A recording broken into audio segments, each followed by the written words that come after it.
Hello, I'm Michael Orwig, and welcome to the Wizard's Chest. With me today is Chris Natzke. We met recently at Toastmasters. He was the featured speaker at Toastmasters, a wonderful speaker, and 8th degree black belt in the martial arts. Primarily Taekwondo is the kind of the biggest one that people would know. Yes. And you've been working with kids a long time.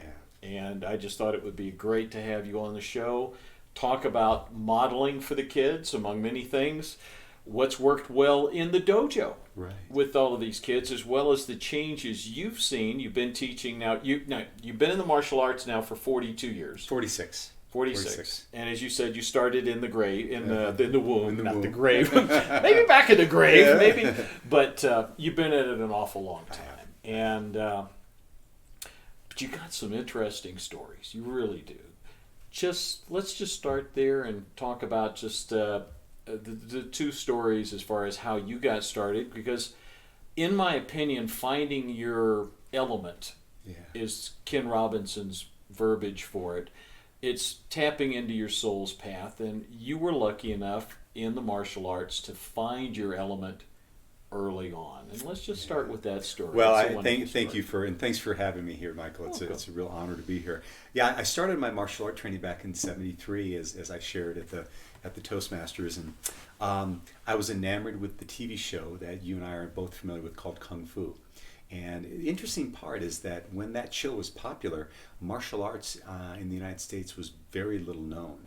So to me, watching this on screen, the Shaolin monk using his martial arts skills to take care of the bad guys was just fascinating. And I literally begged my mom to let me go to my first class. And as I shared with you earlier, and I shared with audiences, as soon as I was there and I saw these movements and these people doing what they did, I literally felt like I came home.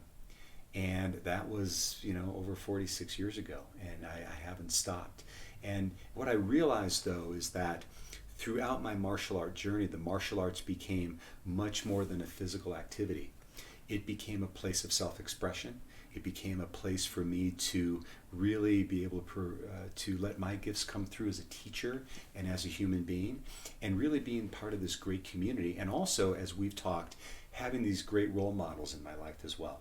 And not only be able to benefit from that myself, but then also to be able to be a role model myself for the students I've taught.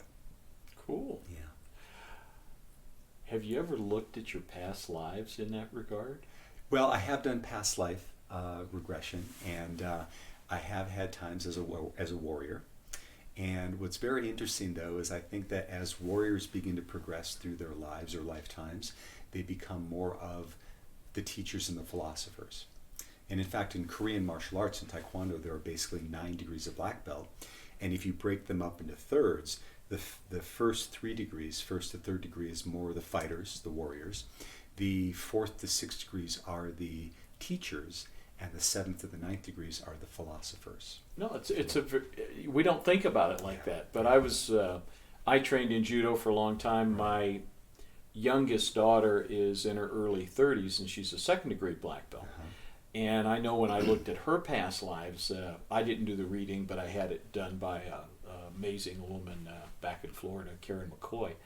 When she looked at it, she'd had many, many, many lifetimes in the Shaolin, the Kung Fu side of things. And so sure enough, she's more drawn to the Kung Fu side in this particular lifetime. But it's fascinating when I talk to her, and I'm sure you've seen the same thing, just how many kids you've been able to touch over the years. Any thoughts on how many? Boy, how many thousands? It has to be in the tens of thousands, because it's not only students that I've taught directly and or indirectly through my staff teaching them, but then I've also for the last 20 years gone out to a number of schools all over the country, and I've spoken as well. And so it wouldn't be unusual for me to have 600 to 700 kids that I would speak to in the course of a day. So it is in the tens of thousands. And I have to say, it's when I think about that, I'm incredibly humbled by that I've been able to use my skills, my gifts in a way.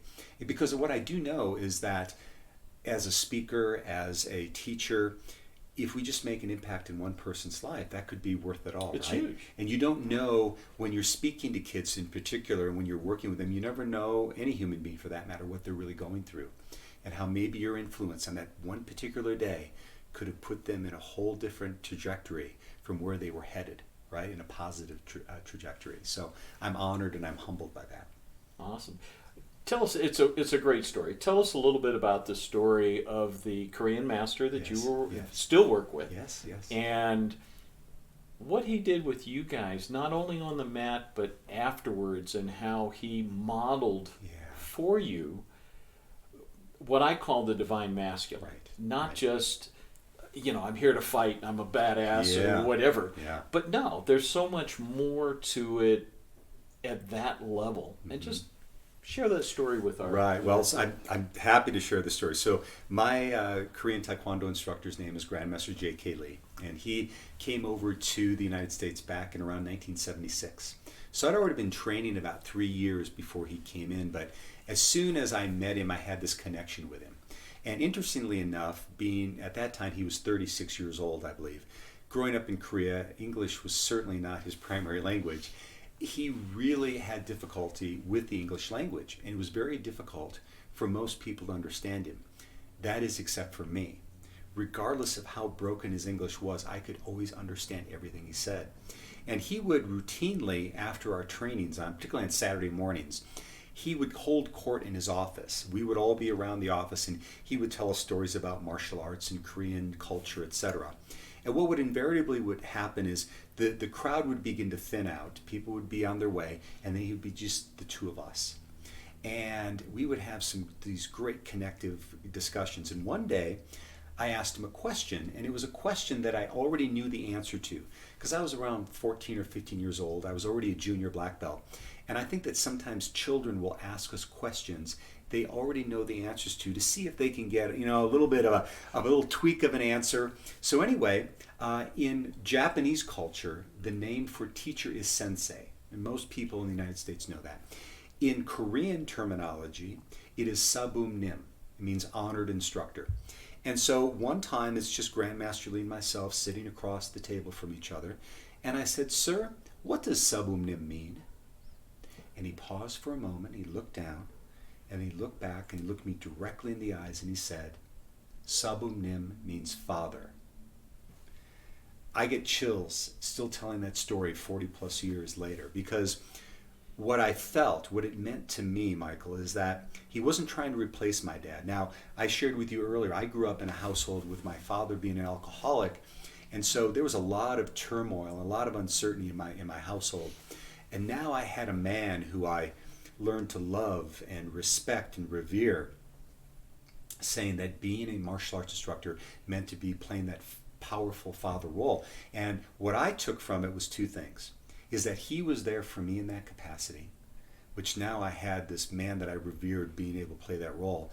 But importantly, what I also got, even at that young age, was that was now my responsibility if I chose this path. And it's impacted me tremendously. And I can still remember that vividly. I can still remember the look in his eye. I still remember the feeling that I had when he said that to me. That's cool. Yeah. That's cool. We got to share with the group your first time on the mat with him. We got to share that one, because it hurts me trust me. Share the story. And it's funny because when I do my keynote speaking, I always lead with this story because I think it kind of sets the stage. But so as I mentioned, Grandmaster Lee had recently moved from South Korea. Hardly a dime in his pocket, limited use of the English language, but a burning desire to transform lives through martial arts, right?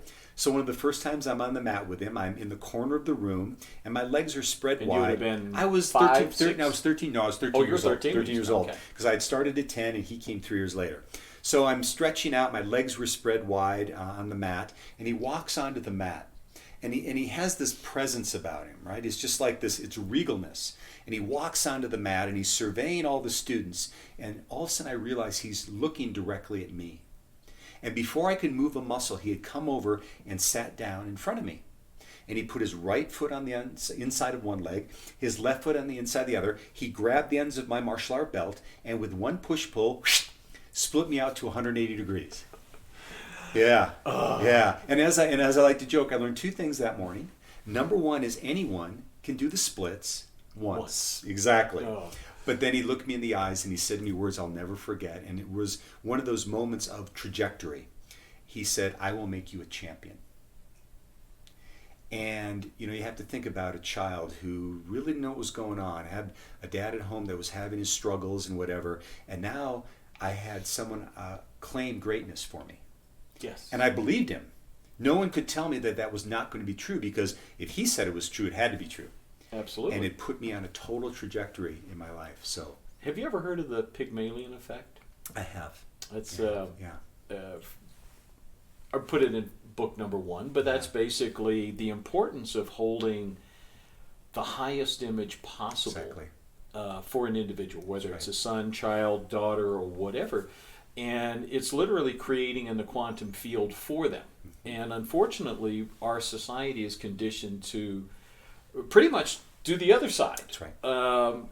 Let's say everybody out there in general averages 95% good, and we've got 5% of our life experience are challenge areas that we've chosen as a soul. Yeah. And, well, where do parents focus? That's right. On that 5%. When a teacher at school grades your paper, she doesn't check off every one you got correct. Right. No, and the freaking biggest red marker, That's here's right. it highlights constantly what you did wrong. Exactly. And yet, within quantum physics, what you focus on It expands. expands without question. Well, and I'll take it one step further in the work that I do now, doing life coaching with clients, as well as my martial arts students, is even a distinction in terms of how we describe it. There's a big idea that many of us use, particularly in the coaching world, of holding someone accountable, right? Okay. And accountability, there's nothing wrong with it, but it can have somewhat of a condescending tone to it, right? I'm going to hold you accountable to this. So what I attempt to do in my work is hold people capable. Good. Because now what we're doing is we're holding that biggest and best image for them, and we're holding them capable to that level of expression versus I'm going to hold you accountable to the things you said you're going to do, right? And when I explain that to people, I can literally see them relax, right? I'm not going to hold you accountable. I'm going to hold you capable because I know it's in you. That champion is already inside of you, right? We were talking earlier about language. Yes. And language is huge. And a lot of people are so conditioned to use words loosely, thinking that there's no effect going on there. And it's huge on how the more that we can speak from the higher vibrations of fifth dimensional consciousness versus the fear, competition, control, all of the old paradigms. But most of the English language is still based on this older paradigm. Right. And the more that we can come up with different ways of expressing, it changes the mind's perspective. Right. And consequently the entire reality Exactly. at the same time. Yeah. Now you do some great work with your schools in the social side of the give back, the Yes. being of service. Yes. Talk a little bit about the testing that the guys have to do Right. in the last 3 months, Yeah. as well as how that led to, as well as the story of leading to the suicide prevention side, and Yeah. how that all became part of the story of incorporating. Just share Yeah, some. absolutely. Well, I'll tell you what, there are things that we do in our lifetime, I think, that we are very proud of in terms of our legacy. And this part in terms of my martial arts instructor, if you will, and my way of being a teacher is probably what I'm most proud of. So everybody knows that when you're going to get your black belt, it's going to be a physical thing that you need to do, right? There's kicking and there's punching, there's grappling, there's throwing, etc. And from that, people also will develop a very strong and hardiness to them, and their perseverance will come through, etc. But what I try to do with my students is, rather than just have them work on the physical, is that martial arts becomes a metaphor for their life. And so I know that when I teach someone in martial arts, the chances of them doing it for their entire life, practicing the actual physical skills, is pretty low. But what I want them to be able to do is take those skills throughout their entire lifetime. And so what we started doing within the martial arts organization that I lead, probably about 15 years ago, is we began doing something for the final 4 months of a student's tenure before they tested for black belt. And what we do in those 4 months, or those 16 weeks, is they have to do a lot of physical things. They do 4,000 push-ups, and they do 4,000 crunches, and they spar 120 rounds. But what we also do is a very strong personal development, spiritual development, if you will, aspect to it. So they have to do 400 random acts of kindness that are actually recorded. And now, if a student doesn't have 400 acts recorded, they can't test. It's that important to us. Now, I misspoke a little bit. The juniors only have to do 300 acts of kindness, but they have to do 100 home chores. So parents love me, right? But in the last... You're a smart man. I'm a smart man. but for the last 12, 13 years, we've created over 250,000 random acts of kindness in the Denver area. And what I'd like to believe is that energy, as we've talked about, that begins to move outward, It's right? a ripple. It's a ripple effect. We're helping make a dent in the consciousness with that. So they have to do that. They have to eat clean for an entire week, so they don't have any processed foods or any sugar or anything like that. No alcohol. Getting 10-year-olds off beer is tough, but I make it happen. I make it happen. Yeah. And then the other thing that we do is they have to choose between spending a day being deaf mute, or being blind, or being in a wheelchair. And you call it the day of empathy. empathy. The day of empathy. Because what I know is what I want them to get from that experience is many times we are so immersed in ourselves, to be able to step into that position and see someone who's dealing with a physical affliction of that puts a whole different perspective, particularly in a child's life. The empathy that they learn then transcends into all their aspects of their life. It's such an important thing. Yeah. And you also got into suicide prevention. Yes. And how did that begin? Yeah, well, that was a beautiful story. So I had a female student of mine, and she had, from her, what we call a Chodan Bo, which is a probationary black belt, the first degree, had to do the 400 acts of kindness like everyone.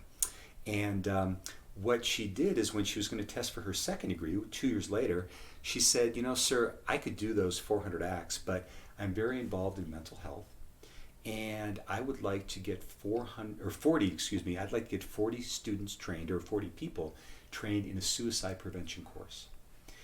And I said, that's a marvelous idea. In fact, I was one of them that got trained, and I was so taken just over by that experience of realizing that if you look at self-defense isn't just about this. It's about the way we think and the way that we take care of our body, both mentally, physically, spiritually, and being able to deal with someone who is suicidal, whether it's someone we care about, that we know, or even ourselves, is a huge piece of it.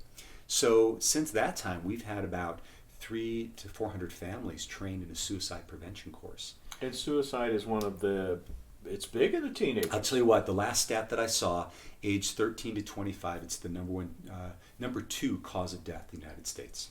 And you had a personal one. Had a personal story. A student named Ashley. And Ashley was one of my top students. Was training her privately for a national competition at age 13. She went to her first national competition, took a second place and a fifth place. So you would think she'd be at the top of the world. How could you be feeling bad about yourself? That you would think, right? So she came home and out of the blue told her mom that she was done with martial arts. She was done competing, done with taekwondo, done with, she's also a hula dancer, done with hula. And of course you would think, after a mother invested all this time, energy, and money, the mom was a little upset by this, right? Mm-hmm. So she was, and she walked away like, what am I doing with this teenager? But then after a while, she sat with it. She said, this doesn't seem right. And she asked her daughter to sit down a couple days later, and Ashley said, well, Mom, it's difficult for me to tell you, but it's easier for me to show you. And she pulled up her smartphone, she handed it to her mom, and on it was her detailed plan for suicide. Now, the mother had done the adult version of our suicide prevention training, so she bolted into action, called Children's Hospital, etc. Interesting part is the father at the time was resistant to it. With denial? Yeah, he was in denial. He was in denial, and there's no judgment around that, but he was a doctor. He didn't want the reputation of his daughter having problems. Well, anyway, Mom takes her to get evaluated at Children's Hospital, and they come back and they say, we definitely believe she's suicidal, and we also think she may be bipolar. We recommend she goes into this in-house program for 2 weeks. So as soon as they admit her, the mom calls me and tells me the story, and then says, Master Natzke, I want you to know something. If you ever doubt what you do makes a difference, the suicide prevention training I took saved my daughter's life. So I hung up the phone and cried like a baby. Not ashamed to say that. And then I called my contact at the Colorado Depression Center, and he said, and I told him the story. He said, "Oh my God, Chris, you wouldn't believe it. I'm in budget meetings all day, going from one to the other, and I'm like, why am I doing this work?" And he goes, "Now I know why." And now the two of us are on the phone, just blubbering like babies. I'm proud to say. But as I share with you, the story has a great happy ending. Ashley's doing great. She's going to be off to college next year. And she came to me 6 months after that and said, "Sir, I think that when we do our next training, the teenagers need to hear from me." So now every 6 months, she shares her story. And a year after that, she was invited and then invited me. And we both testified at a Colorado Senate subcommittee hearing for suicide prevention, one of 32 witnesses. And Ashley was the star of the show. Oh, yeah. That's incredible. Yeah. That's good. So within that, suicide is huge in the young teen population. And in today's day and age with cyberbullying, it's not the physical bullying, although that can exist. One of the things I get irritated with is how they portray it in the TV and and they make it seem like it's okay, or I don't want to say okay, but they put it in so many of the TV shows. Unfortunately, what that does is what you focus on expands. You know, we don't see the constant acts. Now, granted, Hollywood loves to create a drama, of course, and some challenge, but no, the constant random acts of kindness and the empathy and all of that is where we need to go to.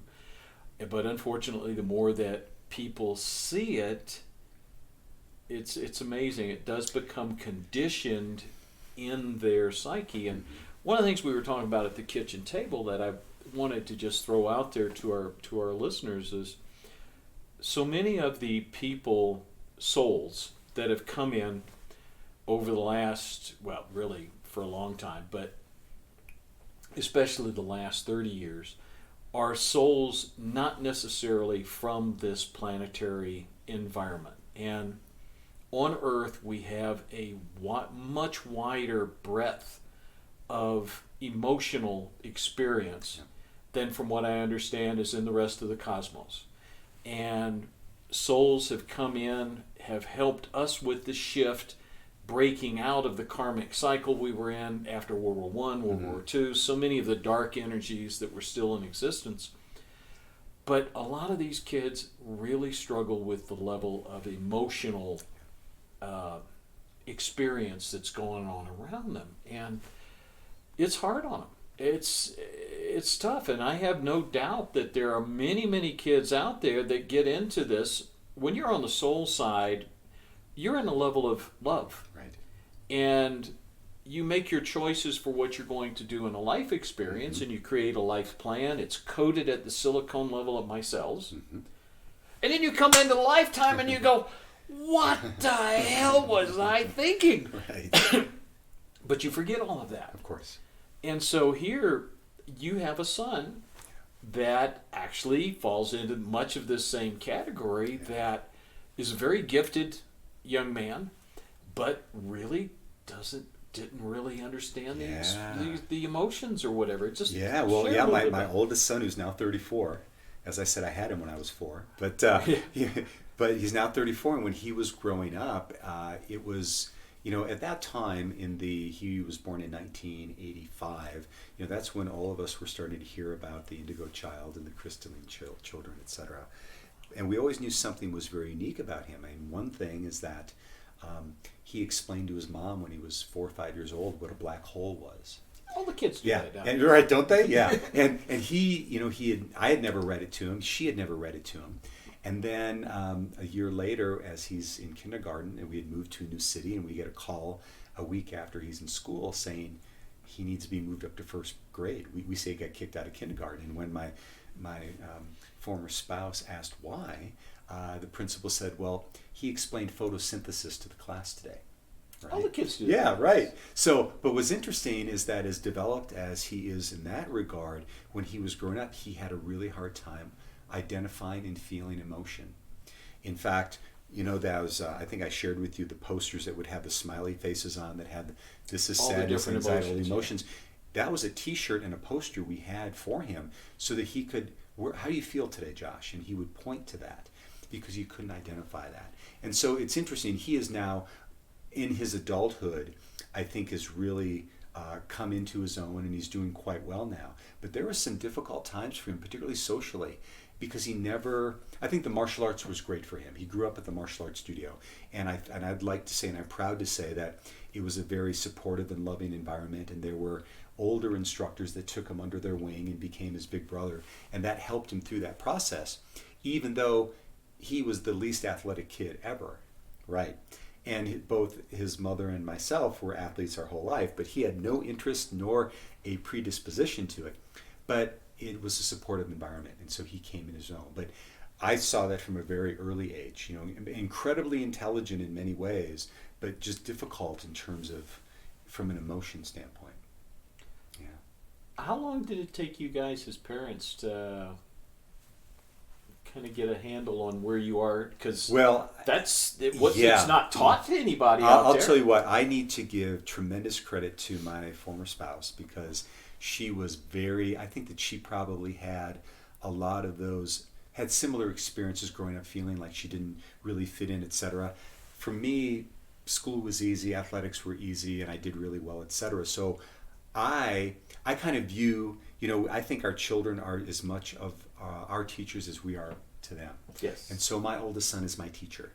He, I have to be conscious in my relationship with him.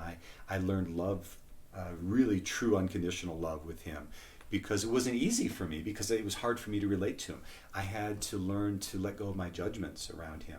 And today we've got a really good relationship, but it was easier for her to identify it and then get him the help he needed. And I think that I, of course, brought some things that she didn't, but that was something that she did a really good job of saying, wow, he needs some special help on these things. He's not an ordinary kid. We need to make some adaptations for him. Anything good that worked, that, shall we say, is non-medical? Yeah, well, yes. In fact, we chose not to do any kind of medications. And one of the things that we found is that he had a tremendous deficit between his intellect and his creative part of his mind and his processing speeds. Okay. So he took the Iowa test of basic skills, and he's at the 98th and 99th percentile and everything. Processing speed, he's at 50%. Now, for an average kid, that would be fine. But when your head is up here whirling around in the cosmos, not being able to write something down because you can't get something off the blackboard can be amazingly frustrating. So she advocated a lot for him and got him the help that he needed. And he typed his notes, and because he could type faster than he could write, those kinds of things. Well, one of the things I've studied over the years about these children coming in is many cultures are much more telepathic at their level of development coming in. And you're telepathic, I'm telepathic. We all have that capability, as well as many other extrasensory abilities, but telepathy is one of them. And most people don't understand, but we build technologies around us to replicate it. Your cell phone. Sure. I'm making contact with someone instantaneously all the time. Used to be a landline. Right. Used to be a ring up or whatever. Back in the day. Yeah. I even mentioned I used to live in a party line. Most of the people out here have no clue what the hell a party line is. That's right. Do you guys have parties on the line? Yeah. No, it was where 4 homes shared a line. one landline. That's right. And it was crazy. But when you talk about the processing skills, what you're describing in many ways is the level of consciousness that was used to being able to be instantaneous at a much higher level of consciousness. And a lot of the kids, you'll see some of the same type things with these new kids coming in. Maybe they don't want to speak Right. early on, Yes. is another one that Yeah. it can show up Yeah. as. Well, if you're used to conveying full Right. meaning with just a thought and getting full meaning back instantaneously, Right. speaking with all of its both subtleties as well as lies Yes. that can be accompanied with it, Yeah. is a very rudimentary Mm-hmm. form of communication. Yes. And certainly we understand in psychology, we talk about, well, 90% of your communication is nonverbal. Yeah. Yes, all of the above. Well, what about the telepathy side? But Right. a lot of these kids, more and more of them are coming in Yeah. with activated capabilities, and they're here to, show all of us. I did a couple of interviews with one of my mom and in book 2, and her daughter could finish her sentences. And, Oh, it was funny. Yeah, it yeah. it was funny, Yeah. funny stuff. Yeah. But one of the things I want to talk about in the remaining time we have left is the divine masculine. Yes. You are big into mentoring I am. on many I am. levels, and we model. Right. I can talk to the kids all I want, but it's really what we model. Yes. And in many ways, in my opinion, your master, he modeled what I call the divine masculine. Right. Right. The combination of the divine compassion with the power, the Yes. protection, Yes. all of that. What have you seen with your group? What are they doing, and how are they able to try to incorporate some of that Right. in the society and the community Right. and stuff? What do you Well, guys I as you and I discussed previously, I think there's a tremendous opportunity for us. I mean, we talked about right now the emergence of the divine feminine, which I think is amazing. I think it's what our planet needs right now. I think that we need that balance. We need what they bring to it. At the same time, it needs to come not at the expense of the divine masculine. I think that we both need to be holding our place, and we both have those elements within us.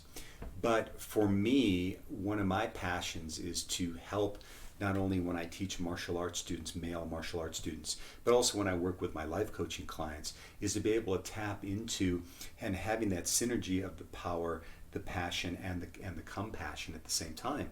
Because what most men do is we develop this system of coping where we repress and we don't show emotion. Right. Big boys don't cry, all those kinds of things, and we don't learn to ask for help.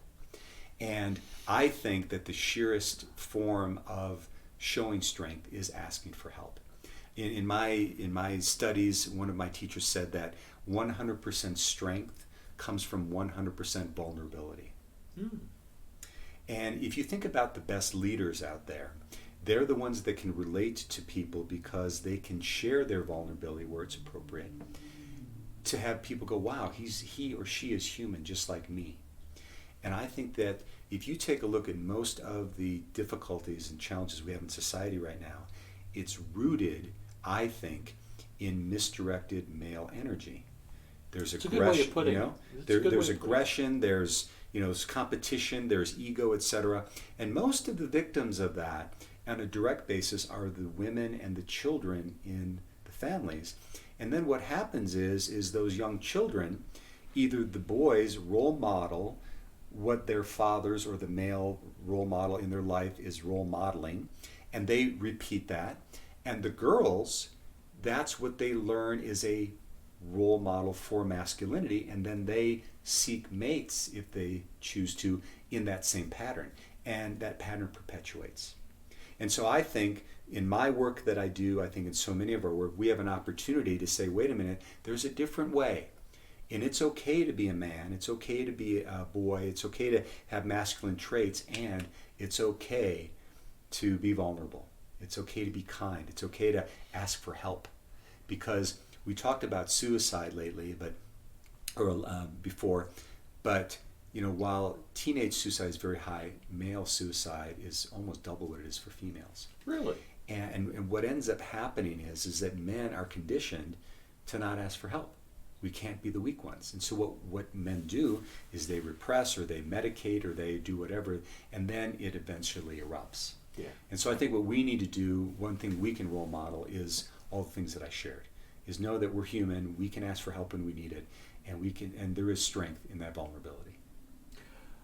How do you guys incorporate the divine feminine in your work, do you think?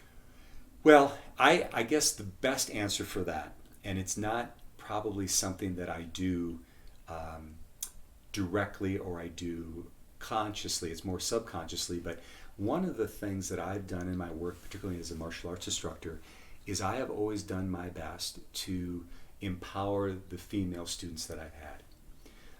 I just think it's incredibly important that young girls understand, and women understand their power, not again at the expense of others, but we all have it inside of ourselves, right?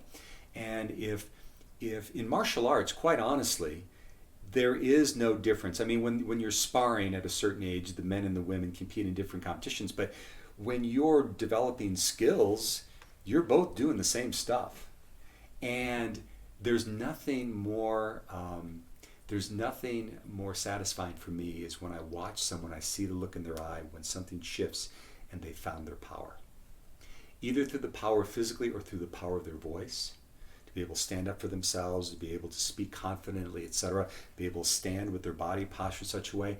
That to me is the essence of my work, is to be able to help people understand that there's a champion inside of them. It's my terminology for it. And that when they tap into that, that's when they're living at their highest level. Cool. Now you've also done some work with bullying. I have. With the elementary school level kids. Schools, yeah. Have you done anything up to the middle school with I the do, kids? yeah, and I've done it all the way in high schools as well. Okay. And the premise, the program that I created is called Kindness Counts.